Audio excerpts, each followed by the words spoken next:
Okay, we're here to do computer setup. We set out our spot and have it ready. First thing we did when we got to the park is check the electricity to make sure it works. What we do is we plug in the router right away to make sure it works. So go to the direct source, plug it in, and establish that you do have electricity. This is really the only thing that has to run off electricity. The router networks all the computers with our hub. So this is our hub. I got my router on, just transported it, so I'm putting it together, getting my antennas up. Always keep the router at a high location. So on top of this table is a good spot, or somewhere where it's elevated, because we got 200 yards here basically from the start of the 60 until the end, and you want to be able to make sure that you got good enough coverage here for all the units. If when you dial into the system it's slow, just keep refreshing your screen. So we've got the router in at the higher place. I have not turned in my computer yet, and that is key. Oh yes, I did. This was on from before. So I want to make sure that the computer is off, and because when I reboot, I will need to make sure that the Zigbee key is in there. So at this point, last night, I went into the system. I went into sports testing, loaded up the combine info.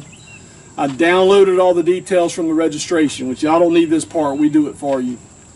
And then I went uploaded it into sport testing, and I put it on sport testing, which is on the cloud. So you guys will have a sport testing event that Brad sets up for you. It'll have the name of the event, in this case, whatever it is. Then you will take the event and you're going to open it up on this in the hub. So the event is on this machine, not the one on the cloud. So we got to go to the cloud and download it onto this machine. So what I have to do is I have to go into the computer. We've got two icons, one that says Start Sport Hub and one that says Stop Sport Hub.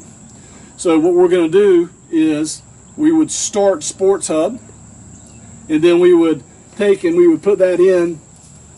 We would pull off of sports testing the actual event combine number. So combine number 3353. And so we're going to pull off the cloud onto the hard drive that event. This is the processor that runs the machine. So we're pulling it from the cloud, we're putting it on the hub. You have to have the hub with the sports testing software loaded on it for it to work. Okay, so as I come into this machine and I just open it up out of the bag, it's off. I have two Zigbee keys. So I got Zigbee keys, I've got a ton of batteries in here, pens, pencils, everything else that I need in order to run this event. I got a stopwatch in here for backup.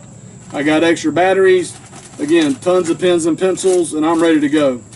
This little screwdriver is for adjusting those gateways on there.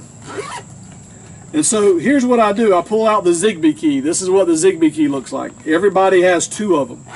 Don't put them in the same bag, because if you lose that bag, you need one. If it breaks, you have one available. So put it in another bag, in another suitcase, to where it won't get lost or stolen or whatnot. So I'm gonna, now my computer's off, I gotta put the Zigbee key in, okay, and then start the computer. If I forget that process and start the computer before I have the Zigbee key, I gotta start all over. It will not recognize the tablets when I tried to add them to this. If it was in when I did that, that would be good. So if you're setting up things and you can't get them to communicate, you started it without the Zigbee key. Trust me, in that moment, come in and start all over and make sure that your Zigbee key was in the device when you started it. There's no other solution than to restart when that happens. So here I am at the event, and I have my clipboard here, and inside of it I have my notes, I have everybody that registered, I have my cards for everybody. So when they come up, I'm not going to do anything with these until everybody gets here. I don't hand those cards out until after we do the dynamic warm-ups, which Brad's going to be filming and showing you. So Brad, if you can come over here and watch. So now I just turned on the computer with a Zigbee key in it, and I'm going to go ahead and start up Sports Hub. Drew, if you would grab me one gateway and one reflector, I'm going to show you how we start. Remember, when you first start up, the first gateway you do, you have to create a time sync manager. It'll show as TSM on the screen. So Drew bought me a gateway, this is called a gateway, and a reflector. So I put those up right here. I haven't turned any gateways on. Don't want to right now. I only want to deal with one station at a time. Do not go and turn all the gateways on. So I got my gateway, my reflector, and I'm waiting for my sports hub to boot up. It goes through, it says Zigbee key found on COM3, so it tells me that it knows it's there. That's a good thing. It takes, depending upon your processing speed, anywhere from 3 to 5 minutes for this to start. And what we're looking for is the screen to turn into the sport testing hub and to show the event, which it just did. So not sure if the camera is getting that. I'm going to maximize the screen, and it's showing that it's up. So now my first priority, because I'm going to sync everything, all the tablets and all the stations